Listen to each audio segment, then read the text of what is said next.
this is this, this is this. So the only thing one can declare haram is when Quran say it is haram. If the Quran and Sunnah is silence of any act or practice, it means it is permissible, because the Quran tells us in detail whatever is prohibited. Anything you are doing, only the Quran, Allah subhanahu wa ta'ala can tell us this is haram. Because in Quran, Allah told us in detail the haram things. In detail. Look, go to Surah An-Nisa, read Surah Al-Baqarah, read Anam. The Quran tells us in detail all what is haram.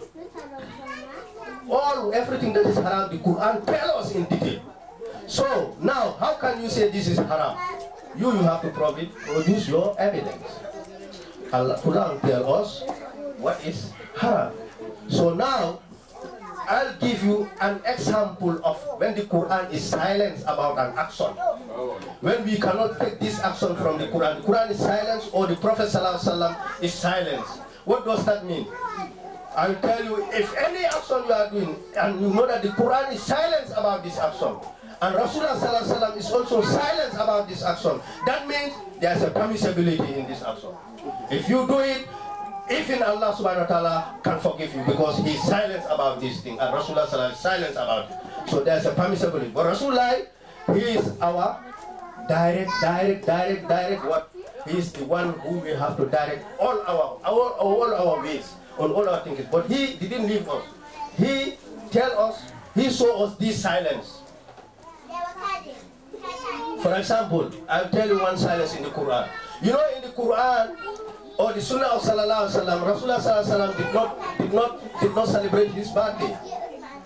And in the Quran, we don't see where Allah say that we celebrate his birthday. It depends.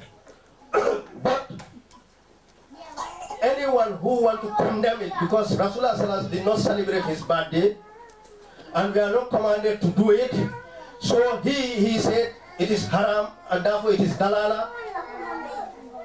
He have to prove the contrary in the Quran and the Sunnah. Did the Quran say we shouldn't do it? Have you ever read any ayah, or you will believe, never celebrate the birthday of this Rasulullah Sallallahu Alaihi Wasallam? He have to bring the contrary. Do we ever see where Rasulullah Sallallahu Alaihi Wasallam say, oh you my ummah, I am here with you, but never celebrate my birthday? Even a week hadith, if anybody produce it for me, I will never celebrate his birthday. Even a week dive. Wherever Rasulullah Sallallahu Alaihi Wasallam, oh you will believe, never in your life celebrate my birthday. He have to bring, we are not in a position to bring him that the Quran said, he bring it. Because this is the law of jurisprudence. Did the Sahaba ever say, oh you Tabi, oh you people never celebrate it? They didn't. So it is that means there is a permissibility in it. Those who want to do it, fine, they can do it. But those who don't want to do it also, they cannot do it when they want, and they will be not punished because of they don't do it. Because this is permissibility. That just because they didn't celebrate the birthday of Rasulullah Sallallahu will not take them to Jahannam, because this is permissibility. It's an option. It's free will if you want to do it. It's not a commandment. So, but those who do it also, it's an option for them. They do it.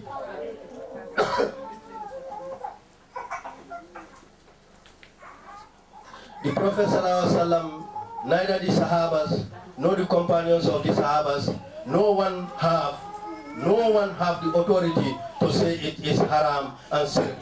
The only authority is Allah, and if he is silent about it, then who on earth have the authority to say it is haram and shirk? The Prophet ﷺ have further elaborated the same idea of silence. What does that mean? What does that mean when Rasulullah ﷺ keep quiet? What does that mean when Allah is quiet about a matter? What does that mean? Rasulullah ﷺ, he introduced this same idea. Rasulullah ﷺ, he told us in Tirmizi and Ibn Majah. Tirmizi, Ibn Majah. Sallallahu said, Al-halal mal-halal. Mal-halal lahu fi kitabihi. Wal-haramu mal-haram lahu fi kitabihi. Wa ma satara anhu fahuwa mimma afaka lakum. Al-haramu Everything that is haram, Allah told us in the Quran, he said. Also everything that is haram, Allah told us in his Quran. So now, the things that Allah is silent, it means he gives you options, permissibility. If you want, you do it. If you don't want, don't do it. No problem. But everything is clear. Everything that is halal is mentioned for you in the book. Everything that is haram is mentioned in the book. And those things Allah is silent is permissible. This is Rawahu Tirmizi, Ibn Majah. Everything that Allah and his prophet is silent. So if Allah don't tell us, don't celebrate the birthday of the prophet, then it's permissible. He didn't tell us. Why did Allah live his own way? And the whole Quran, over 6,000 plus verses, and 114 chapters, he never mentioned one even single thing to condemn, to prohibit this. Why? Is Allah forgetful? Did he know that his Ummah will do it? Why didn't he bring one verse to tell us no? Rasulullah Sallallahu was living with us 23 years of Risala. Did he ever? And we all know every Monday he used to fast. When they asked him, he said, because of my birthday, this is the day I born, I fast. So, did he ever condemn it? The Sahabas, radiallahu anhum, they live here till they go. Did they ever condemn it? The Tabi'in, they live till they go. Did they ever condemn it? So, that means there's a permissibility. If you want, do it. If you don't want, no problem. No problem. This is the law of Sharia. It means those things which Allah makes halal in his book is halal. Those things he made haram is haram. All those things Allah is silent. If you perform them, there's answerably you can be forgiven if you do them. If you do them. So there's another law. You know, I gave you in Sharia, in jurisprudence, a law which says those who do an action are not in the original capacity of that. Al-aslu fil ahya al-ibaha. This is the concept of original permissibility. It is permissible. Sharia says everything originally is permissible unless it is expressly forbidden or prohibited. That means the original capacity of everything is halal unless declared haram by Quran and Sunnah. I can give you some example. For example, pork. Originally it is halal. Pork. Originally it is halal. Pork, dead meat. Originally it is dead animal's meat. It's originally halal. Blood. Originally it is halal. Alcohol. They are all originally halal. But as Quran came upon us, Allah says these things are haram. Pork is haram for you. Alcohol is haram for you. All what I say for you, blood, dead meat, they are all haram. But before, originally, they are all halal. They are all halal. This is the law of Sharia. Only Allah have the right to say haram. And all what is haram, he make it clear for us in his book. So all these things, originally, they were halal. But Sharia came and said, no, they are haram. We all know the Sahabas, they used to drink wine. Just the beginning of Islam. It was halal. They drink wine. Stages by stages, Allah is telling them to limit wine, until he forbid haram it. So it was in his wine was in his original capacity halal. That's why they used to drink. They used to drink, but the day Allah tell them in the Quran that today I have forbidden for you alcohol. That day Medina was flooded with alcohol. All of them, they bring their barrels out in their houses and they pour it on the street because it is haram.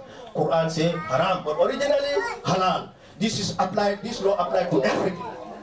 Everything originally it is halal unless Sharia say haram. Because who are we to say haram? It's Allah. He is the creator. He knows what is haram and what is halal. And this is the original.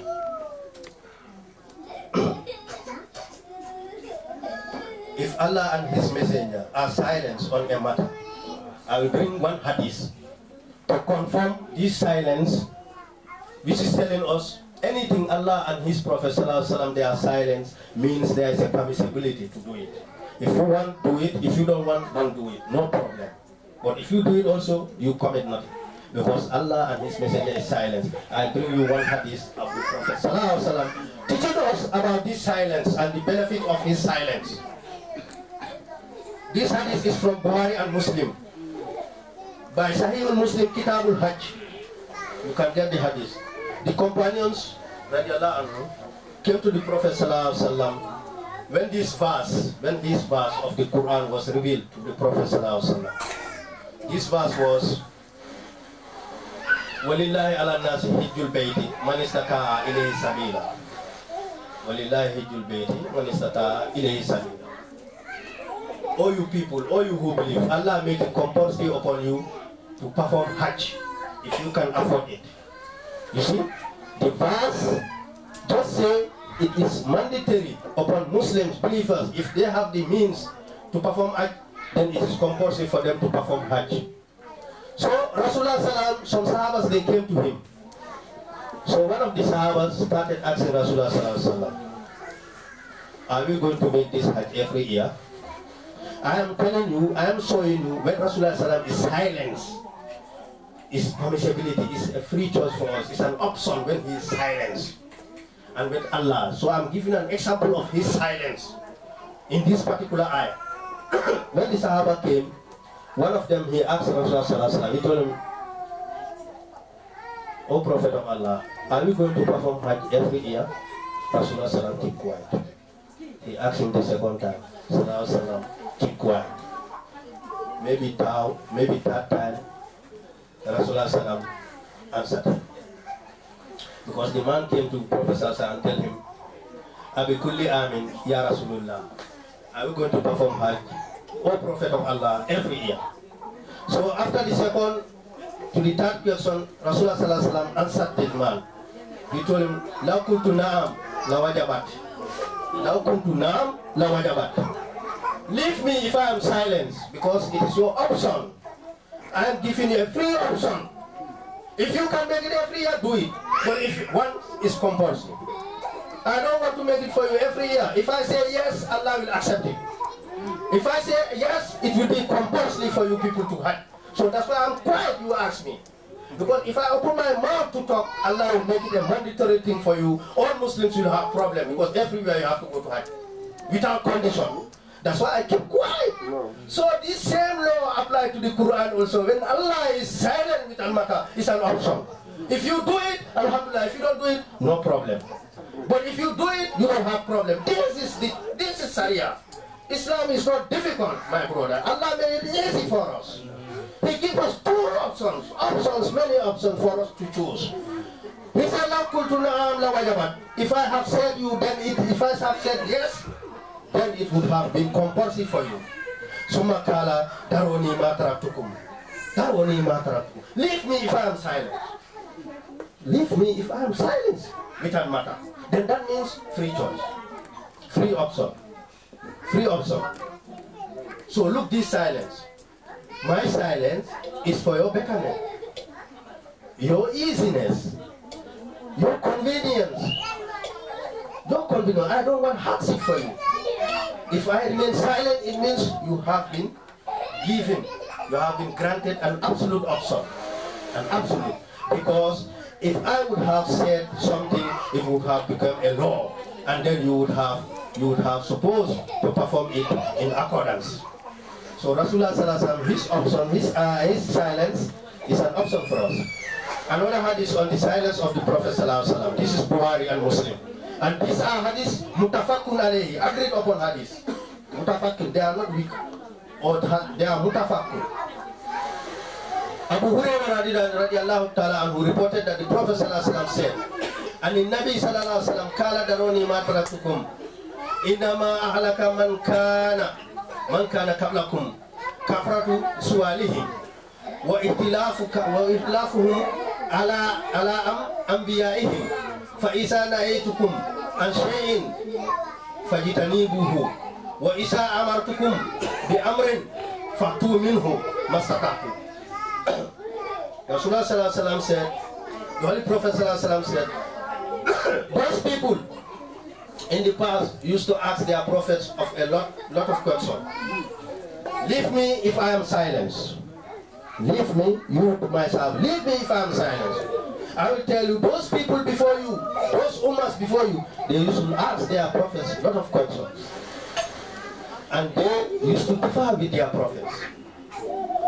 And because of their questions, they deprive themselves from the options and liberties. Because of their questions, they deprive from themselves from their options and liberties. That's why if he asks the prophet, he will give an answer and it will become a problem for us. So sometimes if he's quiet, it's our free will and option and liberty. He don't want to bring hardship for us. So that's why he said, leave me if I am keeping quiet. Don't ask me too much questions. Because those people, they used to differ with their prophet. Because they ask them and they tell them something to do, it became a burden for them. It's them who asks. If they keep quiet, it will not be a burden. But they ask. So they deprive themselves from the options and liberties. Don't ask me a lot of questions. So that you are given more and more options and liberties. But if I prohibit you from anything, abstain from it. And if I command you and order you to do this, then you should do it as much as possible for you. So Rasulullah, he said, if we keep quiet, let us leave him. That means he gives us option, free will, free choice. But if he wants to tell us something, if he command us something to do, let us do it as much as possible. If he forbid us something, let us do it. Let us stop it. This is the law of Rasulullah.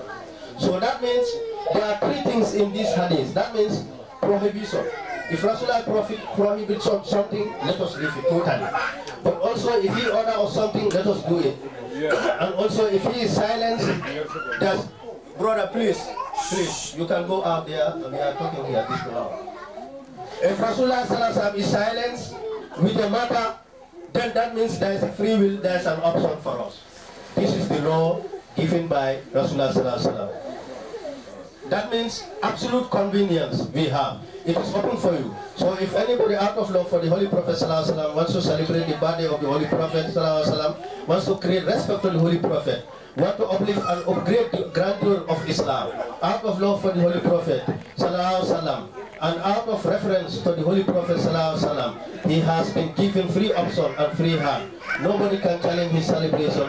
But if anybody does not want to celebrate, he is also been given an option. He will not be punished because he did not celebrate. Allah and His Messenger has given this ummah an option to celebrate it or not. So if anybody say it is haram, it means he is challenging the authority of Allah and the Prophet and Sharia. Quran says, Allah told us in the Quran, Yuridullahu bikumul uyusur, wala yuridu bikumul usur. Almighty Allah wants to give you convenience and easiness. He don't want to give you hardship and inconvenience for you. Allah don't want to give us this. Allah told us all in the Quran, Ma ja'a alaykum fi din min haraji. Allah does not want to create any difficulty in your deen for you.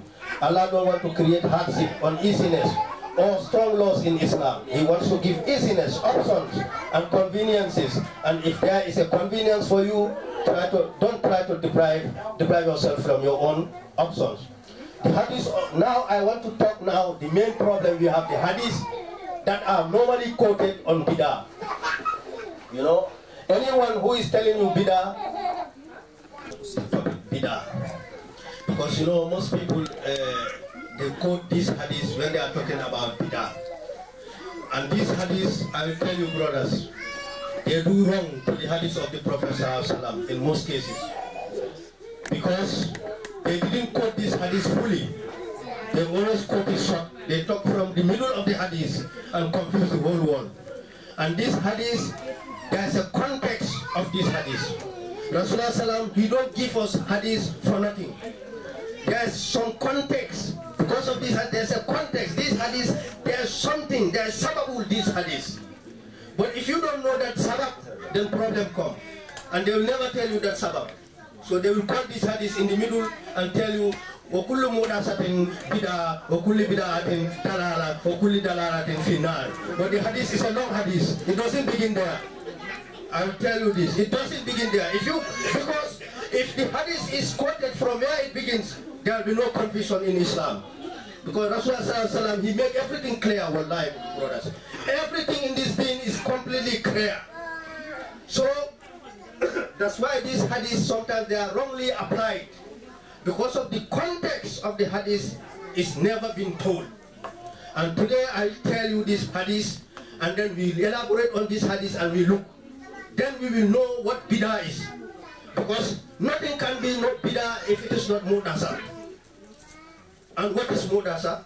The hadith will tell us. So we look, because they start from mudasa. They say, kullu mudasatin bid'atun wa kullu bid'atin dalalatun wa kullu dalalatin fi nar. What is mudasa? You cannot know mudasa if you don't start the hadith from the beginning. Because the hadith, Rasulullah sallallahu alaihi wasallam prepared this ummah so that we can be always ready. We can be always free. We can always be comfortable with our worship, with our deen. Anything in Islam, if you are confused in it, try to know the source. Because Islam is a clear thing. So, inshallah, I'll try to quote this hadith. This hadith, there is a report by Irbaz bin Sariya, Musnad Imam Ahmad, Sunan Abu Dawud, Ibn Majah, Hakim, Tirmizi, and Buhari. Mutafakun alayhi, agreed upon hadith. The Prophet sallallahu alaihi wasallam, one day he was making khutbah. He was making khutbah with the Sahabas. Sallallahu alaihi wasallam said, Fakala usi, fakala, Rasulullah sallallahu alaihi wasallam, fakala usikum bitaqwallah. Usikum bitaqwallah.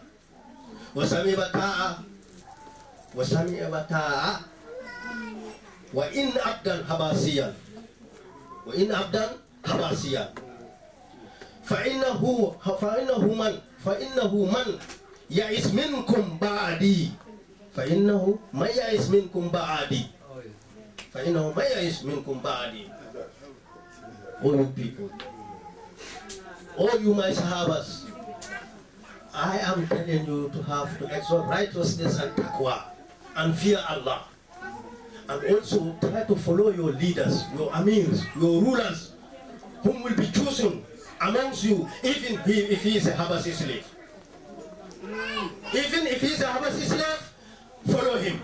He's your ruler, he's your leader, he's your guider, follow him, even if he is a Habashi slave. So exercise taqwa. Don't say because he's black man, he's Habashi, he cannot rule me, he cannot lead me. Exercise taqwa. It's Allah who put him there.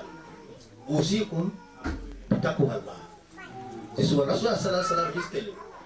But Rasulullah sallallahu alaihi wasallam, he said, فَإِنَّهُ مَنْ يَعِسْ مِنْكُمْ بَعَدِي فَيَرَى إِخْتِلَافًا كَثِيرًا. فَيَرَى إِخْتِلَافًا كَثِيرًا. But I am telling you, my sahabas, amongst you, those who live after my this worldly demise, after I die and pass away, and you still live, I am telling you, you will find many fitna among you, many differences, many classes, many problems, many contradictions among you. These sahabas is telling them.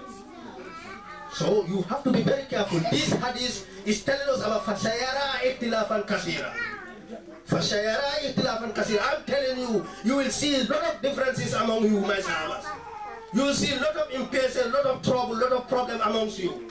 But he said, what are you be doing at that time? Rasulullah is telling the sahabas, what will you do at that time, when that time of fitna come among you? Disunity, problem, classes among you. What are you going to do? I am giving you a guideline, what you're supposed to do at that time. He continued with the hadith. Sallallahu alayhi wa sallam. Rasulullah sallallahu said, فَعَلَيْكُمْ بِسُنَّتِي وَسُنَّةِ الْخُلَفَاءِ الرَّاشِدِينِ الْمَهْدِيِّينَ. فَعَلَيْكُمْ بِسُنَّتِي وَسُنَّةِ الْخُلَفَاءِ الرَّاشِدِينِ الْمَهْدِيِّينَ. At that time of different conflict, problem, classes, in this din between you, hold my sunnah. And the sunnah of my Khulafai Rasidin, Abu Bakr Sadiq radiallahu ta'ala, Umar ibn Khattab, Usman ibn Affan, Ali ibn Abu Talib, Karamallahu wajha. Hold their sunnah. If you hold them, you will be free. If you follow them, because this will come just after my demise, he said, just after. Fasayara ikhtilafan kasira min ba'di. Just after I die, this will happen. Just after I die, he's telling the Sahabas. But at that time, hold to the sunnah of my Sahab, my Khulafai Rasidin. Abu Bakr, Umar, Usman and Ali, all their sunnah. If you hold them, wallahi, you will be free. You will be safe. You will be in the safest part. Rasulullah sallallahu alaihi wasallam, he continued the hadith. He said, Tamasu biha wa adu alayha bin nabajis. Stick to it. What? My sunnah. Stick to it. The sunnah of the Khulafai Rasidin. And hold them tight and never leave it. Follow their sunnah. Because this fitna is coming and I am warning you. But if it is come, follow their sunnah. Don't have difference with them. Be with them, support them. Then you will have blessing. Tamasuha biha. Tamasahu biha. Wa adu alayhim binabajis. Wa iyyakum. He's telling them. Wa iyyakum. He's advising. He's warning them. Wa iyyakum wa muhdasatil umur. This is where the bidah originated. All the concepts of bidah originated from here. Because Allah subhanahu wa ta'ala, Rasulullah is telling them, wa iyyakum wa muhdasatil umur. So there cannot be bidah without muhdasa. That's why they started from muhdasa and they didn't come to the origin, the beginning of the hadith. Because without muhdasa, no bidah. Because Rasulullah is telling them, wa iyyakum wa muhdasatil umur. Inna kulla muhdasatin bid'atun wa kulla bid'atin dalalatun. That means muhdasa is the problem. So what is muhdasa? He tells them free from muhdasa. Because those people who have been on different with you, making classes, making work, they are making muhdasa indeed. And this muhdasa is a new thing, and this new thing is bid'ah, and this bid'ah is dalala, and this dalala is finar.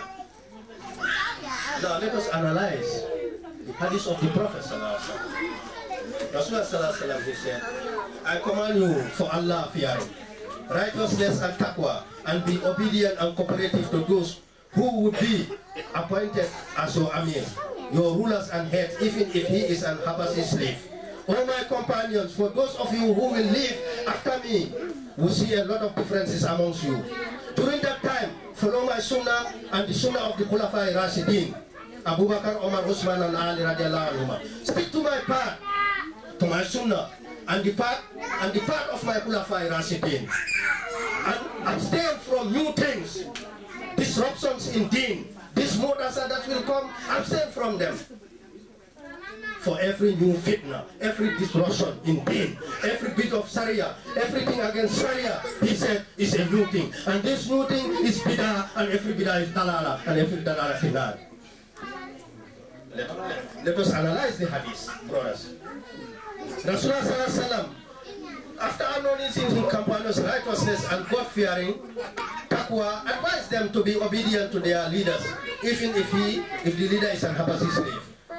Then he told them, those amongst them who will live just after his demise in this earthly state would witness a lot of differences among them. فَإِنَّهُ مَنْ يَئِسْ مِنْكُمْ. This hadith is telling you just after I die. فَإِنَّهُ مَنْ يَئِسْ مِنْكُمْ.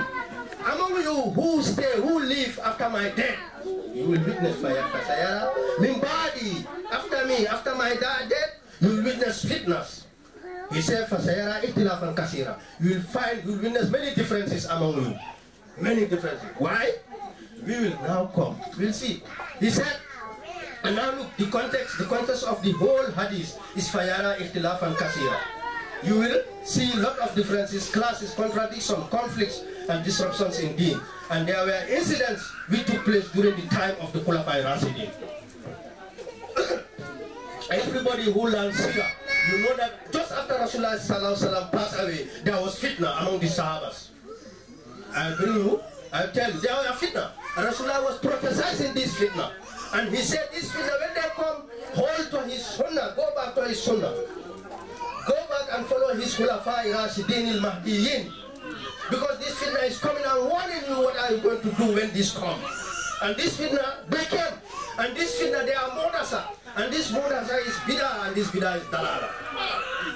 So where is the concept of Mawlud al-Nabi is bid'ah? Does it bring fitna? Does it bring, is there a conflict with it? With the Quran also? That's why it's not talking this. It's talking just after his demise. The fitna that is coming. From there originated bid'ah. So now let us look at fitness that came. Just after the demise of the Holy Prophet ﷺ, there are people who refuse to pay zakat.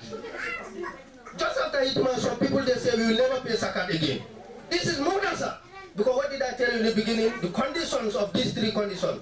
If this new action is against Sharia, Sharia say pay zakat, you say you don't pay, you are against. Then it's bid'ah. And this bid'ah is dalala. And this dalala finar. Against, you must be so that you can be well armed. Because these people, they say they will not pay zakat. They are munkirin of zakat. Against Sayyidina Abu Bakr radiallahu ta'ala. Yes, against his rule. They say we pay zakat only by Rasulullah. So now he's no more here, we don't pay. What did Abu Bakr do? And there were also incidents which also took place during the rule of Sayyidina Osman radiallahu anhu. And the Khalifa of the Ummah. Some people were doing bahawa against him. Then during the time of Sayyidina Ali radiallahu, some were against him. Some Khawarij taking swords and coming to fight against him. So the Prophet is telling the companions, when this time of differences, classes, disruptions in deen, contradictions and conflicts in deen, come follow my sunnah and the sunnah of my Khulafai Rasidin. Because that would be the path to safety and security for you. فَعَلَيْكُمْ بِسُنَّتِي وَسُنَّةِ الْخُلَفَاءِ الرَّاشِدِينَ. فَعَلَيْكُمْ, when this comes, stick to it. Stick to it, stick to my sunnah and the sunnah of the Khulafai Rasidin. Tamasahu biha. Hold, stick to it. وَأَدْوَ عَلَيْهَا bin nabajis. Don't be against them. The Khulafa, they're the Khulafa. Don't be against them. Yes, don't be against them. They would be in the right path. So family stick to their path. Some people, Musalma Kazab, he claimed to be a prophet. This is bid'ah because it is against Sharia. We all know that our prophet is the Khatimul Nabi wa Anbiya wal Musali. So if anybody claims also to be a prophet, it's bid'ah, it's haram, it's dalala, because it is against Sharia. Because it's against Quran. Because the Quran told us directly in the Quran, we are told, Umma Muhammadin Abai Ahadim Mirajan, Walakinna Khatimin Nabi. The Quran told us it. So you say you are a prophet is bid'ah because it is against Sharia. We see that it is against the ayat of the Quran, the commandments of the Quran. So Musalma, he said he is a prophet. And 5 of them, a woman was also among, who claimed to be prophet. This is bid'ah. This is mudasa. This is the mudasa Prophet Sallallahu was saying. The Prophet Sallallahu, by telling, during the rule of Sayyidina Usman radiallahu anhu, of the Ummah, some people were doing bahawa against him. Then during the time of Sayyidina Ali radiallahu anhu, some people were against him. Some Khawarij taking swords and coming to fight against him. So the Prophet is telling the companions, when this time of different classes, disruptions in deen, contradictions and conflicts in deen come, follow my sunnah and the sunnah of the Khulafai Rasidin. So this is the law of Sharia. Among them wrongly claimed to be prophets. That is Musalma Kazab. And some started fighting against Sayyidina Abu Bakr Sadiq radiallahu anhu. Among the Sahabas. And there were also those who became apostates, Murtadin. And Sayyidina Abu Bakr said, I will fight and eliminate those who wrongly claim to be prophets, the deniers of zakat and the apostates of deen. So there were deniers of zakat, the payment of zakat, munkirun of zakat, apostates of deen, murtadin, and liars who wrongly claim to be prophets. All these things create disruptions and fitna and breach of Sharia and violation of Islam. The new fitna, which is against the essentials of deen, is the mu'adasatul umur. The Prophet ﷺ was prophesying to his companion. This mu'adasa, this new breach of Sharia, the wrongly claims of prophethood, the denial of the payment of zakat and apostasy, which creates a fitna, conflict, disruption and violation of deen, is bid'ah. This is what bid'ah Rasulullah was telling. He said, "Wa'iskum wa mu'adasatul umur."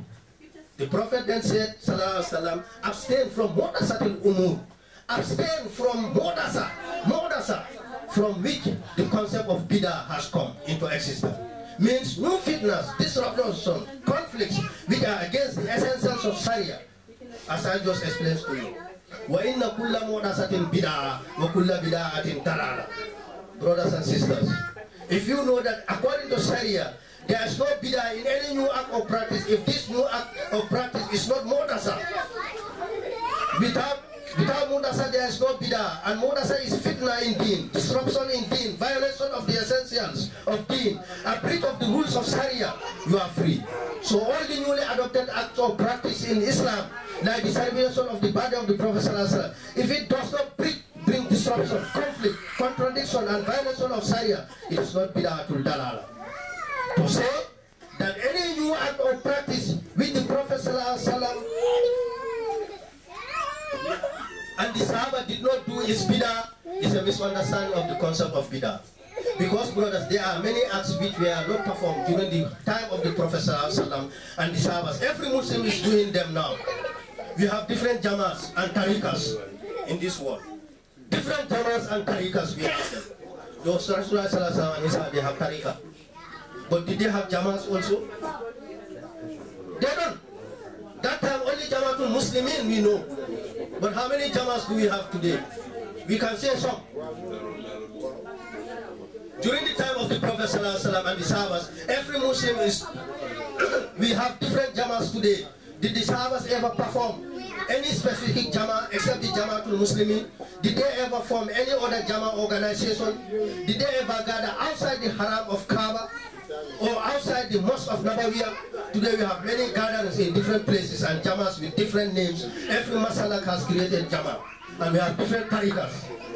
We never have this in the time of the Prophet. I count some jamas and some tariqas you hear because we have Jama Ahlul Hadith.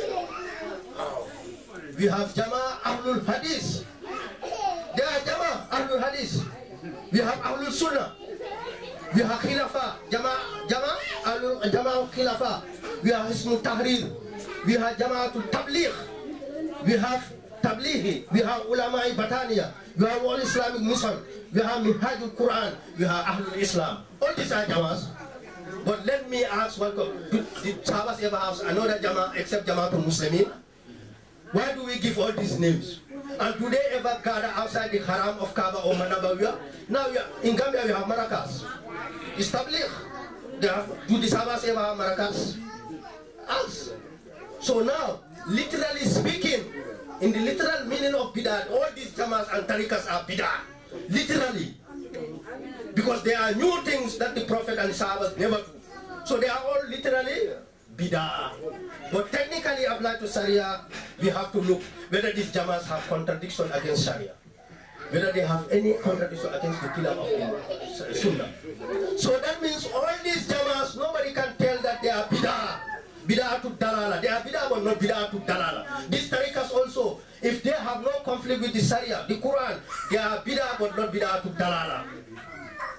They are not bidah to dalala. But these jamaas, for example, the tariqas, we have Qadiriyah, Nasbandiya, Salsaliyah, Muridiyah, we have Tijaniyah. Lot of them. In the Rasulullah Sallallahu Alaihi Wasallam, there are no tariqas, but also there are no bidah and there are no jamaas. Now the difference of the tariqas and the jamaas. All these jamaas, they come from the outside part of Islam to invite the tabligh to go and communicate. They have their rules systematically. For example, Jamaatul Tabligh, they have their rules. They tell you, we have 6 pillars. What to do till next. They have their ways. And these ways, they are inviting people to Islam. If you want to say these people are bidah and bidah to dalala, you don't understand Islam. You don't understand Sharia. Because they are not bidah to dalala. Only they are bidah technically because Rasulullah never have Jamaatul Tabligh. The Sahabas, they don't have it. The Tabi'in, they don't have it. Ahlul Sunnah, we never have it before. But now we are having them. But it is requirements of the age. The requirements of the Muslims. That's why all this. The tariqas also, they came for the inside part of man. Islam has outside and inside. They also come and they have their methods for the inside part. So look them whether they have any violation of Sharia before you can say they are bidah to dalala.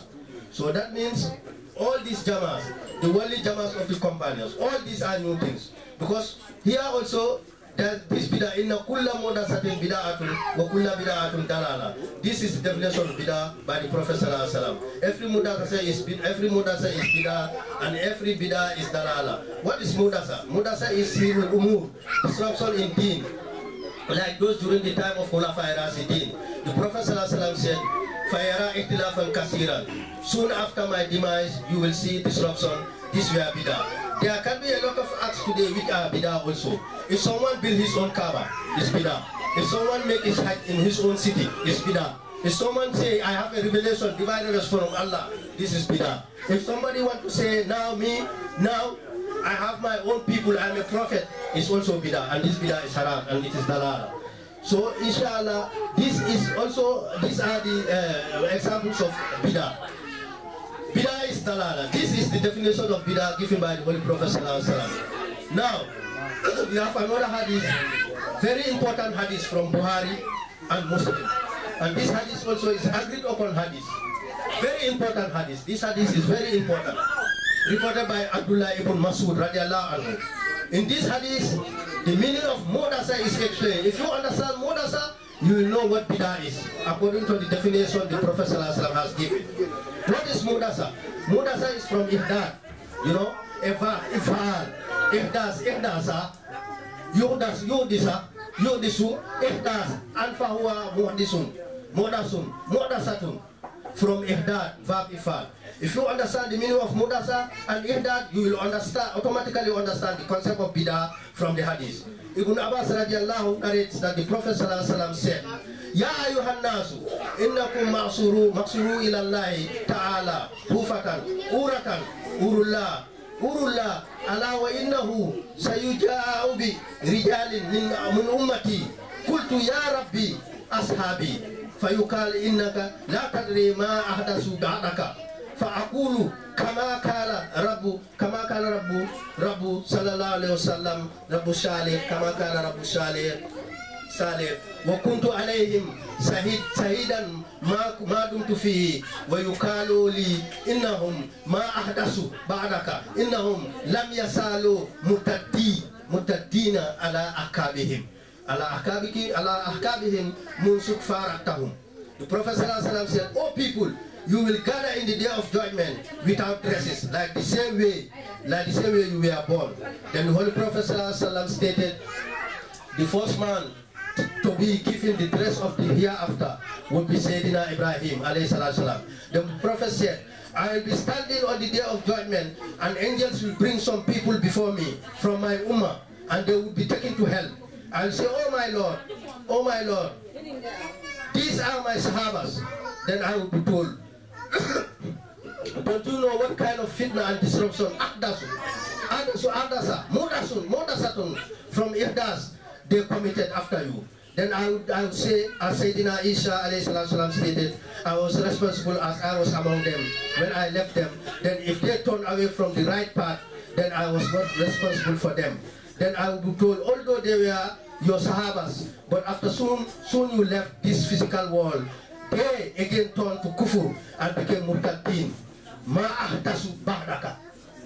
So Rasulullah is telling, on the day of judgment, they will bring some people to take them hell. And he will be standing, the angels will bring some people, and he will recognize these people.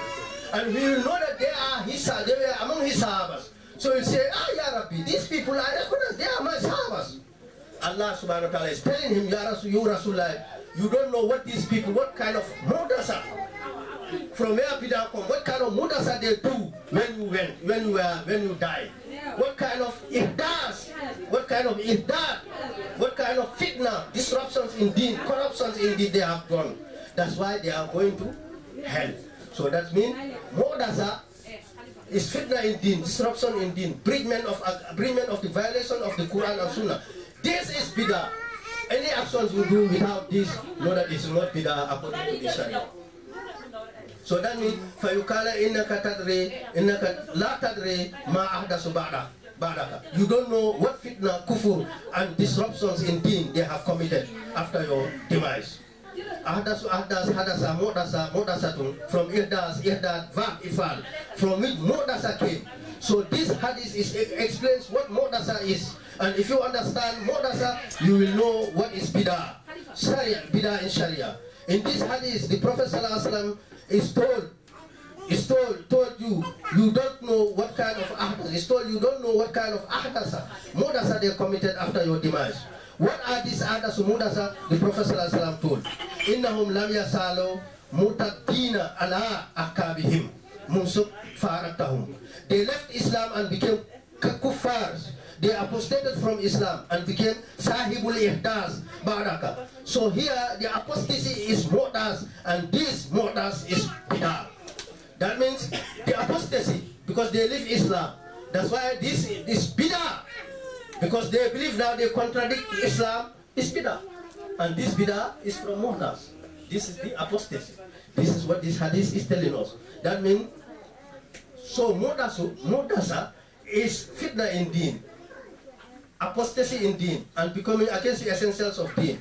This is bidah, and this bidah is dalala. So brothers, any act or practice you are doing in religion, even if the Prophet or the Sahabas radiallahu anhum, or the Tabi'in did not do it, if it does not violate Sharia or the essentials of deen, it does not create fitna, disruptions and contradictions and conflict with Quran and Sunnah, even if it is a new act or practice, but its source is from Quran or Sunnah, this act or practice is not bid'atul dalala, according to the hadith of the Prophet. Otherwise, if we take that open scope of bid'ah, that every new thing which the Prophet did not do and the Sahabas is bid'ah, then let us look this hadith of the Prophet. If everything that we are doing, we say this is bid'ah, let us look this hadith of Prophet. Because some people, they say every new act is bid'ah because Rasulullah did not do it, Sahaba did not do it, and also the Tabi'in did not do it. Now I am telling them, are they the Prophet, or the Prophet had cleared this position? So if everything is bid'ah, then let us look this hadith of the Prophet, because there will be a conflict, a contradiction.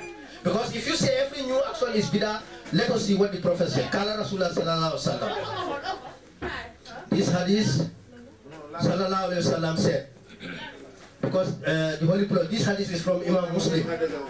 Imam Muslim in his first volume. In his first volume, Imam Muslim, the Prophet sallallahu alaihi wasallam said, Kala Rasulullah sallallahu alaihi wasallam, man sanna fil Islam sunnatan hasanatan, falahu fumiha ba'dahu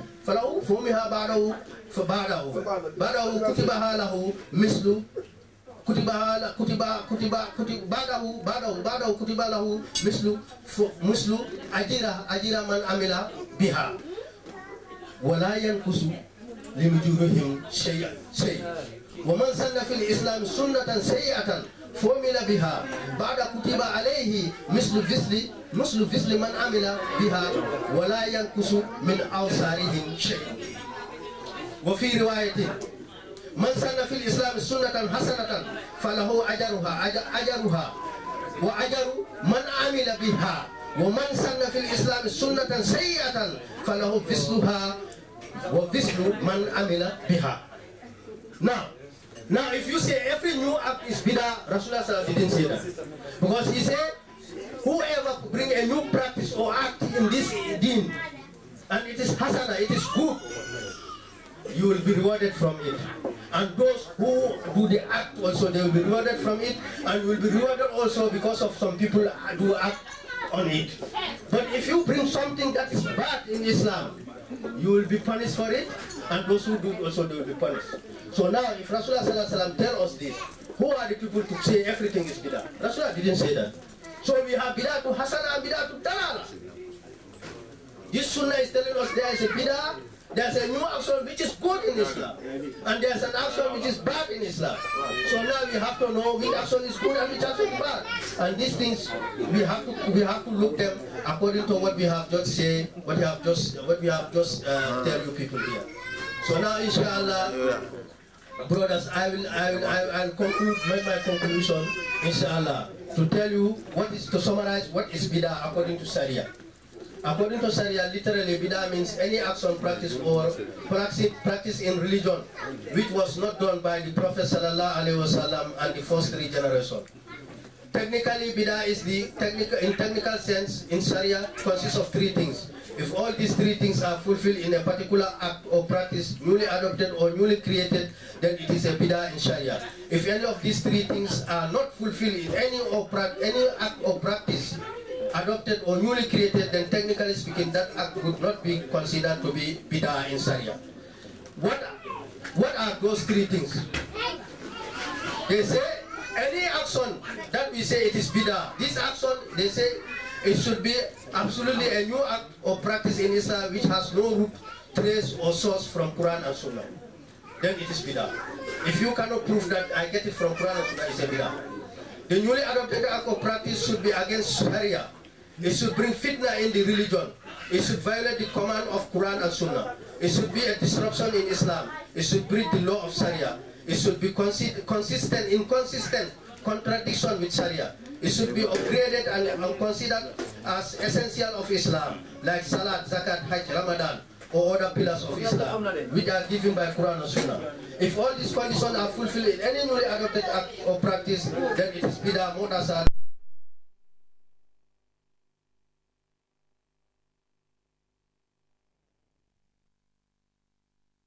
Ramadan, or pillar of Islam, which are given in Quran and Sunnah.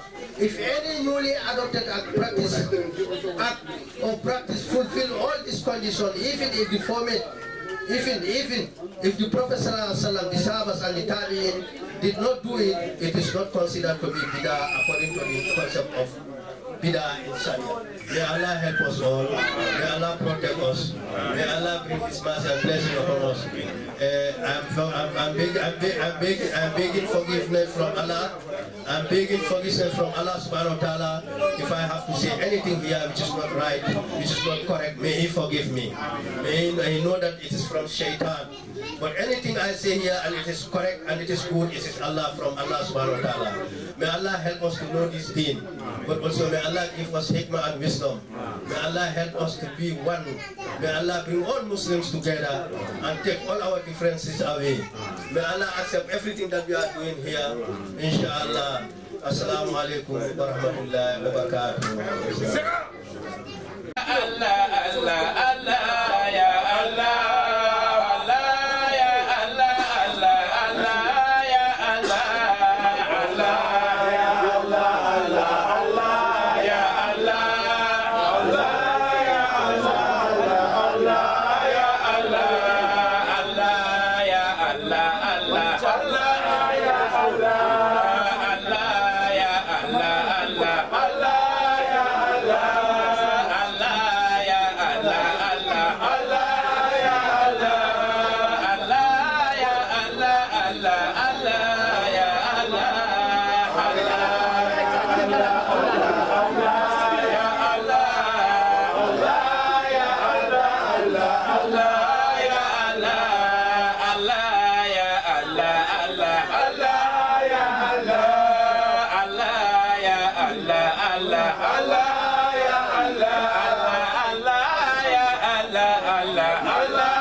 Allah, ya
Tijani Habibi وبتاع حبيبي شيخ تجاني حبيبي وبتاع حبيبي شيخ تجاني حبيبي وبتاع حبيبي شيخ تجاني حبيبي وبتاع حبيبي شيخ تجاني حبيبي وبتاع حبيبي شيخ تجاني حبيبي وبتاع حبيبي شيخ تجاني حبيبي برد رؤوفي حبيبي وقواني حبيبي وبتاع حبيبي شيخ تجاني لا تسمك نادي ولا توافي جناني حبيبي